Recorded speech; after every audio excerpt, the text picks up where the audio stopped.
Nous allons reprendre nos travaux ce matin et nous accueillons tout d'abord Jean-François Luneau, conservateur général du patrimoine, Centre André Chastel, qui va donc nous parler des vitraux de la manufacture de Sèvres conçue pour la chapelle royale de Dreux. Je lui laisse la parole. Merci beaucoup. Alors, la chapelle Saint-Louis de Dreux possède plusieurs ensembles de vitraux commandés par le roi Louis-Philippe et exécutés par la manufacture royale de Sèvres. Vu l'ampleur de la tâche de cette présentation, je ne vais pas parler très longtemps de cette manufacture. Sachez seulement qu'elle a été fondée en 1827, donc sous Charles X, mais que Louis-Philippe fut son principal commanditaire. Et donc elle ferma finalement très peu après la fin de la monarchie de Juillet. Alors dans un premier temps, je vais présenter la chronologie générale de ces ensembles que je m'attacherai ensuite à analyser avant d'examiner rapidement en conclusion les restaurations et bouleversements postérieurs à leur pose. Alors, pour commencer, parlons de la chronologie des commandes, qui est différente de la chronologie de la pose des vitraux. On peut distinguer 7 ensembles différents. Le premier, donc, les verrières de la chapelle de la Vierge, commandées dès 1839. Ensuite, les vitraux du déambulatoire, commandés en 1841. Les vitraux des chapelles de l'entrée, qui ont été commandés en 1841, mais on verra que la commande a été repoussée. Les vitraux du transept, commandés en 1843. Ensuite, les glaces peintes de la crypte, commandés en 1843 également. Les vitraux de la galerie occidentale de la crypte, commandés en 1845. Et enfin, la coupole de la croisée du transept, commandée également en 1845.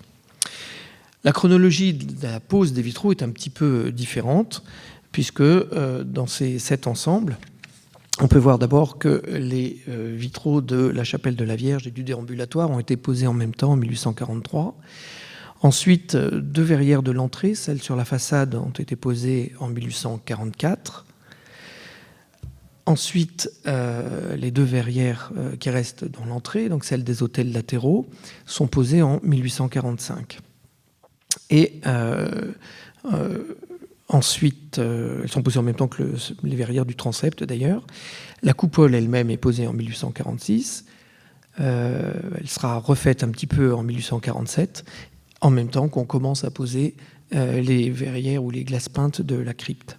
Et donc de 1843 à 1847, toutes les poses ont lieu au tout début du mois de juillet, de manière à ce que la chapelle soit libre d'échafaudage au moment de la commémoration du 13 juillet, date anniversaire donc de la mort du duc d'Orléans. Et donc les 2 dernières glaces peintes sont posées dans la crypte en 1852 sous la Deuxième République. Et on verra pourquoi. Alors, examinons rapidement la commande des vitraux de la chapelle de la Vierge, donc, qui n'existe plus aujourd'hui, commandée le 24 septembre 1839, quelques mois à peine après l'inhumation dans la chapelle de Marie d'Orléans. La commande prévoit 5 verrières pour la crypte, comprenant pour la fenêtre du milieu la Notre-Dame ou Vierge des Douleurs, d'après le tableau de Paul de la Roche, qui est à la chapelle du Palais Royal, les Vertus théologales, d'après M. Ziegler, et enfin l'Ange gardien, dont le modèle est à faire. Alors Jules Ziegler a déjà dessiné 3 figures pour les vitraux de l'église d'Eu, et il suffit donc de reprendre ces cartons. En revanche, le tableau de Paul de la Roche est jugé trop sombre pour être finalement servir de modèle à un vitrail, et on confie le travail à Antoine Béranger, un peintre donc de la manufacture, qui se charge de composer une Mater Dolorosa qu'il peint ensuite lui-même sur le verre. Le dessin de l'Ange gardien, dont le modèle était à faire, a d'abord été confié à Henri Dequesne. La composition n'a pas convenu à la reine, et c'est donc Achille de Véria qui s'est chargé de dresser ce dessin. Les bordures, dont le dessin avait d'abord été demandé à l'entreprise Séchant, Feucher et Dieterle, sont finalement exécutées d'après des dessins de Viollet-le-Duc. Alors ces vitraux, entrés en magasin au tout début juillet 1843, sont posés donc avant le 13 juillet. L'ensemble de ces vitraux sont en partie détruits lors des bombardements du 15 et 16 août 1844. Donc on avait dans la verrière d'Axe, je rappelle, la Pietà, donc cette Mater Dolorosa dessinée par Béranger. À gauche et à droite, on avait l'Espérance, d'après Ziegler et la Charité, d'après Ziegler également, et juste à l'entrée de la chapelle, à gauche, la foi d'après Ziegler, et à droite, l'ange gardien d'après Deveria. Alors on conserve plusieurs témoignages iconographiques de ces vitraux. Voici ici le dessin de Ziegler pour l'Espérance, qui est actuellement dans une collection privée, mais qui a sans doute fait partie des collections du musée de Sèvres, des archives, de la manufacture de Sèvres. Bien sûr, le dessin lithographié publié dans l'ouvrage de Brognard et Rieucreux, la description du musée céramique, qui montre l'Espérance d'après Ziegler et l'ange gardien d'après Deveria. Un dessin de Edme François Ricroix qui montre l'intérieur de la chapelle souterraine de Dreux. Donc un dessin qui date d'avant 1866 puisqu'il faisait partie de l'album de dessins de la reine Marie-Amélie. On a également des cartes postales qui montrent les 3 verrières du centre de la chapelle. Là, je vous montre une carte postale qui montre les verrières de gauche avec un agrandissement. Une autre carte postale qui montre bien les verrières de droite avec un agrandissement. Et enfin, une découverte récente pour moi, la figure de la foi. Alors la figure de la foi a échappé au bombardement et elle a été reprise en 1970 pour la chapelle de la Compassion. Alors la chapelle de la Compassion, à l'époque, quand elle est devenue Notre-Dame de la Compassion, il manquait le Saint-Ferdinand et donc la Fondation Saint-Louis avait mis à disposition cette figure de la foi auquel on a remis un entourage comme dans la chapelle Saint-Ferdinand. Et puis en 2004, il y a une copie du Saint-Ferdinand qui a été réalisée et donc la figure de la foi a été rendue à la Fondation Saint-Louis. Et à côté, vous avez un vestige des bordures de Viollet-le-Duc qui ont échappé au bombardement. Alors venons-en maintenant aux vitraux du déambulatoire, donc commandés le 7 mai 1841. Le roi veut aller vite, alors on évoque d'abord dans la liste des noms de peintres retenus, on évoque des peintres qui ont déjà travaillé sur le sujet donc, de la vie de Saint-Louis, qui ont déjà produit des tableaux sur la thématique, comme Alexandre Évariste Fragonard, Jean-Baptiste Mozès ou encore Bernard Gaillot. Finalement, vous allez voir tout à l'heure que la liste des peintres est un petit peu différente. À chaque peintre, il est demandé, je cite, une esquisse complète faisant connaître la couleur et un carton de grandeur d'exécution en grisaille, donnant exactement les contours et indiquant suffisamment les parties et le modelé. Alors ces vitraux sont terminés en 1843 et posés donc juste avant le 12 juillet 1843. Alors 3 d'entre eux ont été détruits lors des bombardements de 1844 et les verrières restantes ont été redisposées dans la chapelle de la Vierge où elles se trouvent actuellement. Alors voici maintenant la liste des vitraux et des artistes retenus. Voici donc Saint-Louis rendant la justice sous le chêne de Vincennes. Je vous donne les titres qui étaient donnés dans les archives de Sèvres, qui sont parfois très longs. Donc le dessin est de Georges Rouget, l'exécution de Ferdinand Régnier. C'est un vitrail qui a paru à l'exposition des Manufactures nationales de 1844. Ensuite, Saint-Louis porte la vraie croix, la couronne d'épines et les saintes reliques dans son palais de la Cité, près duquel il fait bâtir plus tard la Sainte-Chapelle pour les recevoir. Donc le dessin est de Claudius Jacquan et l'exécution donc de Lacoste. Ensuite, le combat du pont de Taillebourg, d'après Eugène Delacroix. Donc vous avez ici le tableau de la galerie des batailles à Versailles. Et vous voyez qu'il a fallu adapter un format relativement large à un vitrail qui faisait 2 lancettes de large. Et la maquette de Delacroix montre comment il s'en est tiré finalement. Il a modifié un peu la composition, il lui a donné plus de profondeur et également plus d'élévation. Et parmi tous ces vitraux, vous verrez que c'est Delacroix qui occupe le plus d'espace et tous les autres peintres ont des problèmes avec le ciel ou les parties hautes. Voici ici donc à gauche le carton dressé par Delacroix, donc qui a fait un peu plus que de la grisaille. Au centre, une carte postale ancienne. Alors j'aime bien montrer les cartes postales anciennes parce qu'elles ont encore l'ancien écu aux armes de Saint-Louis dans les couronnements et le vitrail conservé donc, qui se trouve maintenant dans la chapelle d'Ax. Ensuite, le Saint-Louis, avant de partir pour la Terre Sainte, qui remet la régence à sa mère Blanche de Castille, d'après Émile Vattier. Vous avez la maquette sur la gauche, l'ancien vitrail photographié dans une carte postale, et le vitrail exécuté par Lacoste, donc à droite.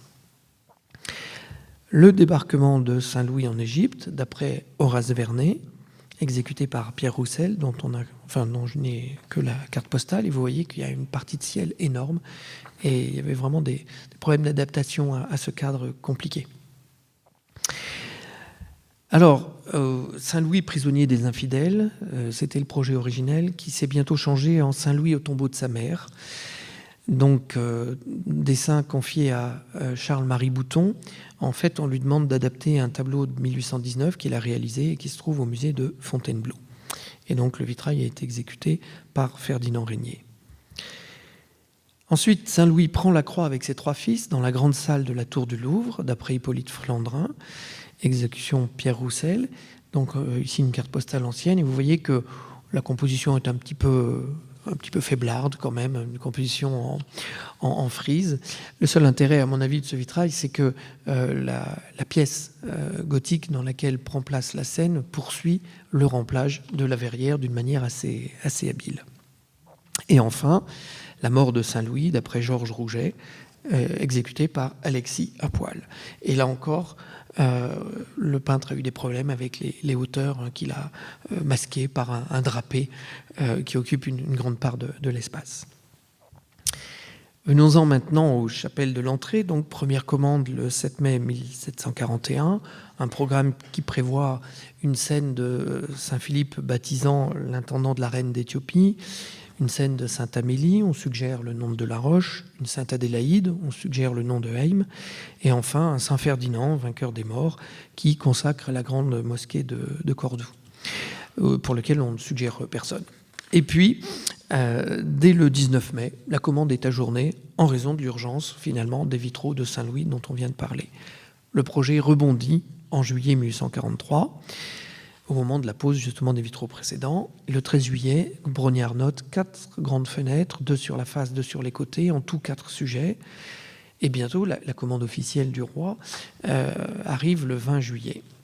Elle comprend 2 baies sur la façade, Notre Seigneur au Jardin des Oliviers d'après Orent et Notre Seigneur en croix sur le calvaire d'après La Rivière. Alors, Orent, c'est un tableau espagnol de la galerie de Louis-Philippe qui devait servir de modèle.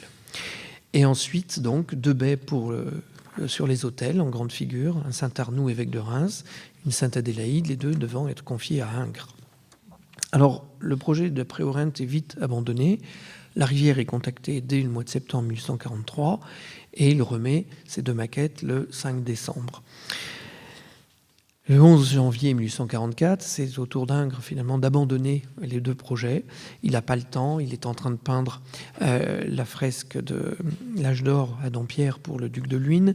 Il est également pressé par le dessin des cartons, donc on lui a demandé. Et comme c'est des scènes, des vitraux très larges, ça l'obligerait à faire une scène et non pas un personnage en pied. Il n'a pas le temps de composer des scènes, donc il laisse la main.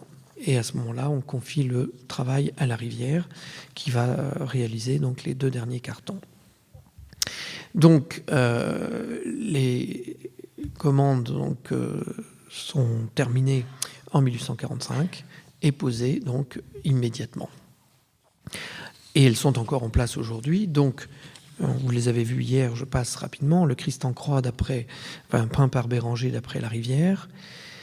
Le Christ au Jardin des Oliviers, toujours d'après La Rivière, et je vous ai mis en regard donc, les maquettes conservées au musée de Dreux. Ces 2 vitraux ont figuré à l'exposition des Manufactures Royales de 1844. Et ensuite, du côté nord, Adélaïde distribuant des aumônes, et à gauche, pour le côté sud, la scène de Saint-Arnoux. Les vitraux donc du transept. Alors c'est un sujet bien connu.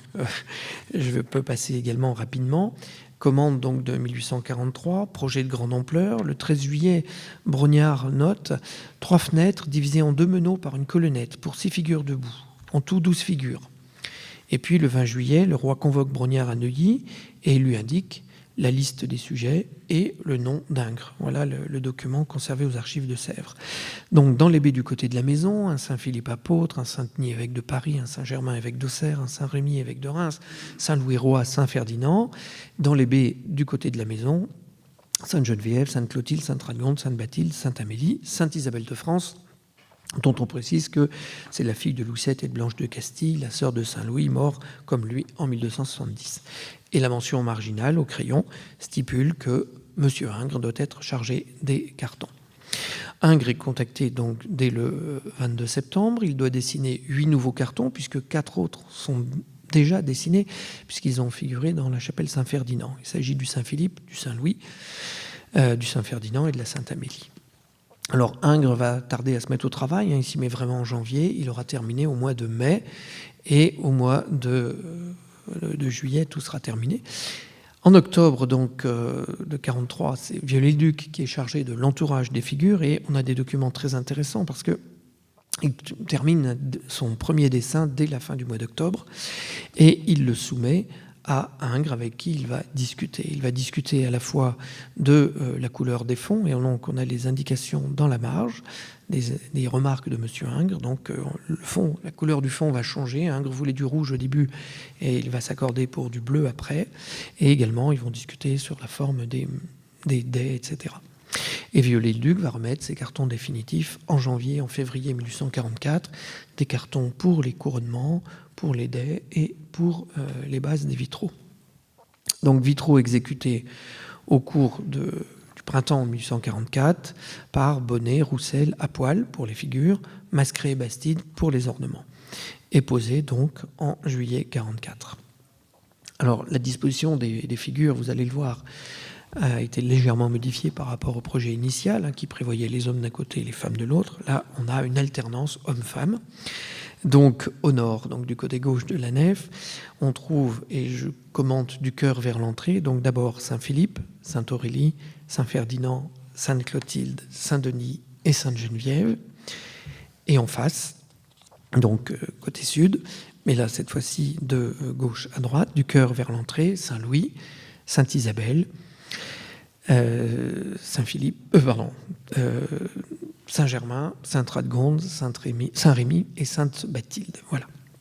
Alors je vous montre maintenant quelques figures avec en regard le dessin d'Ingres.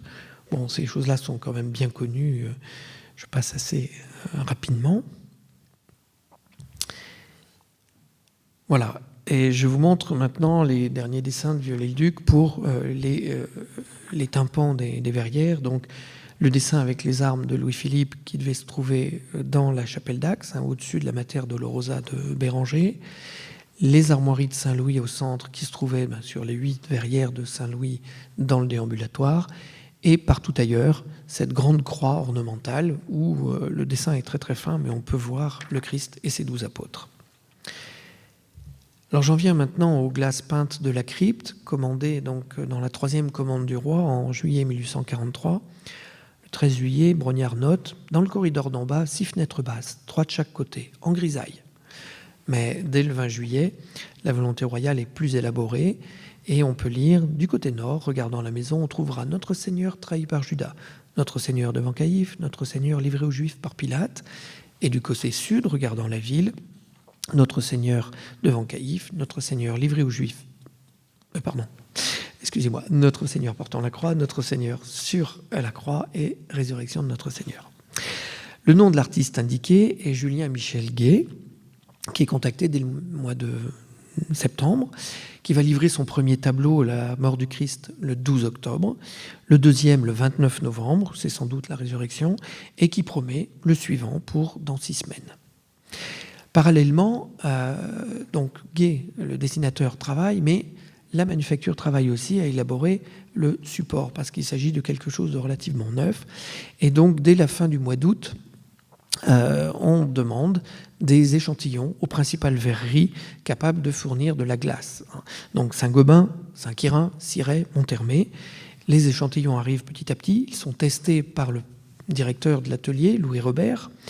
On construit pour cuire ces glaces un moufle spécial en octobre 1843. Et la première cuisson complète d'une glace a lieu en avril 1844. On a un compte-rendu de Robert qui est très intéressant, et à cette date, il faut encore attendre 8 jours le refroidissement complet pour pouvoir ouvrir le four. Les dates de commande des glaces sont du 26 mai 1844, et les premières glaces complètes sont livrées qu'à la mi-juin 1844. Donc il était impossible évidemment qu'elles soient posées très très vite, et il faudra attendre l'année suivante, donc en 1845, pour qu'on puisse les livrer. Entre-temps, Gay est décédé subitement le 13 décembre 1843, et une lettre du 23 janvier, Brognard signale: Monsieur Gay avait livré 2 tableaux avant qu'arrive le malheur inattendu. Et donc c'est Larivière qui est chargé de peindre les 4 derniers sujets. Mais il est vraisemblable que ces tableaux avaient été suffisamment avancés pour que son neveu, donc le neveu de Gay, Jean-Marie Oscar Gay, puisse en faire soit des copies, soit les terminer. On ne sait pas exactement. Et elles sont aujourd'hui au musée de Dreux et au musée de Bordeaux. Alors, on va regarder un petit peu ces premières verrières. Donc voilà, la crucifixion d'après Gay, peinte par Bonnet, qui est en place. La résurrection, peinte par Schilt, et en regard le tableau de Gay qui se trouve au musée de Dreux. Ensuite, je vous ai mis Jésus au jardin des Oliviers, donc peint par à poil d'après Larivière. Et en regard, je vous ai mis le tableau de Gay qui est conservé au musée de Dreux, et vous voyez que la composition est évidemment complètement différente. Voici ici, donc ça c'est les verrières qui ont été terminées et posées avant 1847. Mais il se trouve que 2 autres étaient bien avancées, elles ont été terminées en 1848, et le 11 mai 1852, on a l'administrateur qui écrit à son ministre de tutelle pour qu'il statue sur le devenir de ces œuvres, qui ont été, dit-il, soldées sur les fonds de l'ancienne liste civile. Et le ministre décide de les faire livrer à Dreux, et elles le seront au mois d'août 1852.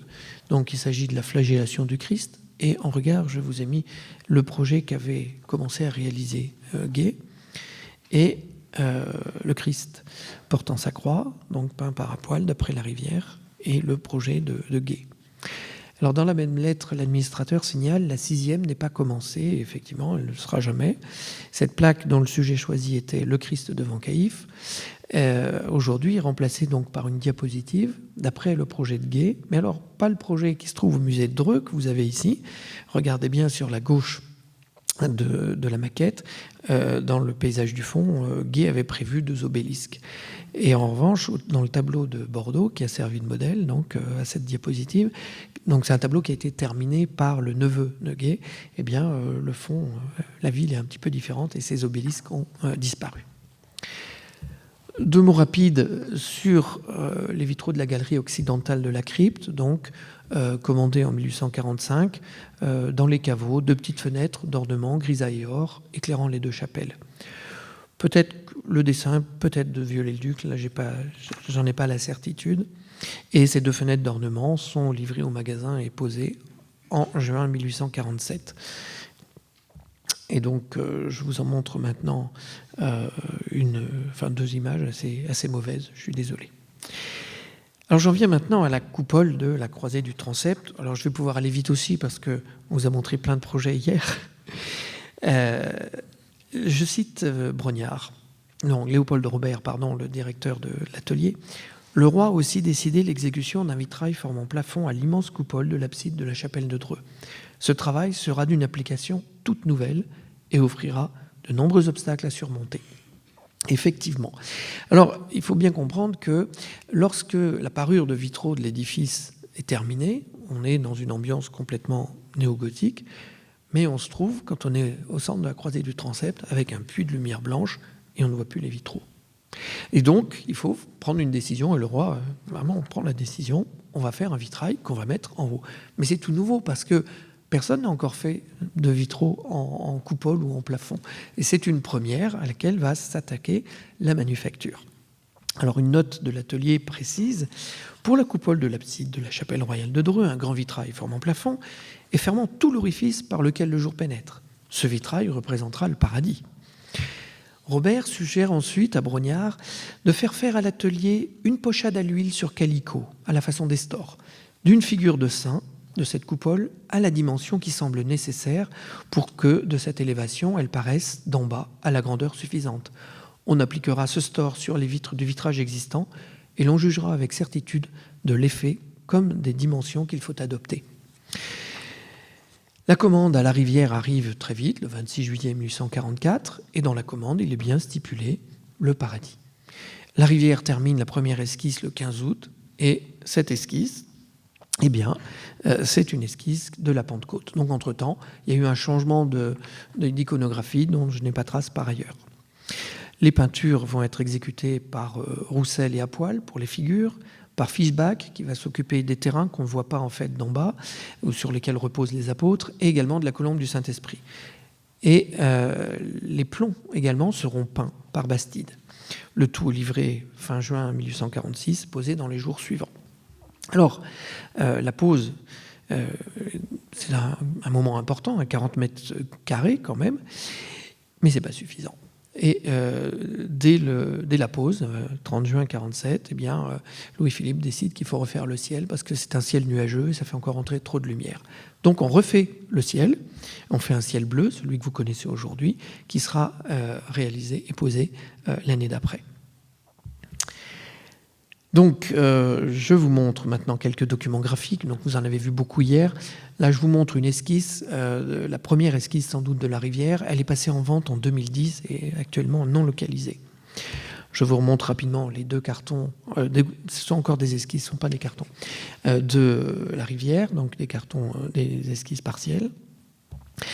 La publication de cette coupole dans l'illustration, alors c'est pas très détaillé, mais on voit quand même que c'est un fond qui est très très clair, hein. Et évidemment, voilà l'aspect qu'elle a aujourd'hui, qui est beaucoup plus sombre. Voilà donc pour l'ensemble de ces différents vitraux. Je voudrais maintenant évoquer les restaurations postérieures à la pose. D'abord, il y a une première alerte en 1846. Louis Robert est envoyé à Dreux parce qu'on avait constaté des coulures sur certains vitraux. Alors en fait, il s'agit d'une fausse alerte, c'est simplement des petites retouches à froid qui avaient été faites sur deux vitraux au moment où ils avaient été montés pour être présentés en public avant la pose, et on a oublié d'effacer ces retouches à froid. Et si elle coule, c'est qu'il y a beaucoup d'humidité dans la chapelle, et justement la lettre de Robert est très intéressante parce qu'il signale l'abondance du ruissellement, en fait, la condensation sur les verrières.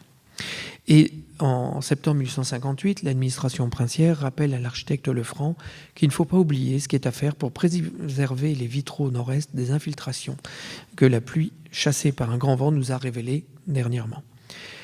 En juillet 1860, on fait passer Robert, donc toujours de l'atelier de Sèvres. Hein. Bon, on fabrique plus de vitrail, mais Robert travaille toujours à Sèvres. Et Robert conseille, il y a 9 verrières qui sont un petit peu abîmées, conseille de les faire restaurer par Fialex. François Fialex, donc c'est un peintre verrier installé à Maillet, près du Mans, mais qui a été formé à l'atelier de Sèvres, où il a travaillé de 1830 à 1840. Et donc il est capable de travailler dans l'esprit de la manufacture.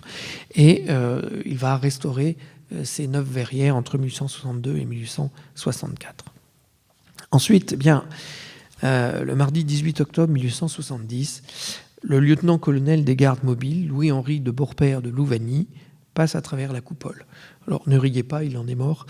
Et donc il était monté pour pouvoir se servir de la coupole comme poste d'observation, et il a été pris d'une crise de vertige, et il est tétanisé, il est tombé à travers. Voilà. Donc la coupole, enfin le centre de la coupole, hein, la colombe de l'Esprit Saint a été refaite en 1874 par Eugène Oudinot. Et puis évidemment, il y a les bombardements des 15 et 16 août 1844, et qui vont détruire donc notamment une grande partie des vitraux de la chapelle d'Axe et 3 vitraux du déambulatoire côté sud. Et donc après 1952, on procède à une réorganisation qui donne la disposition que vous connaissez actuellement.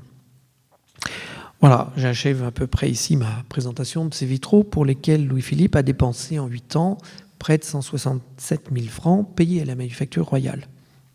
Sans compter les cartons qui ont été payés directement aux peintres, mais sur un autre budget, le budget de la direction des musées. Alors je voudrais simplement insister sur le côté extrêmement novateur de ce chantier. La manufacture de Sèvres a toujours été un petit peu à la pointe, parce que quand elle a créé son atelier de vitrail, il n'y en avait pas en France, donc c'était déjà une première. Et là, ils ont réalisé à la fois les glaces peintes pour la crypte et à la fois la coupole en vitrail, qui était vraiment une innovation. Et voilà, j'ai terminé ma présentation et je vous remercie de votre attention.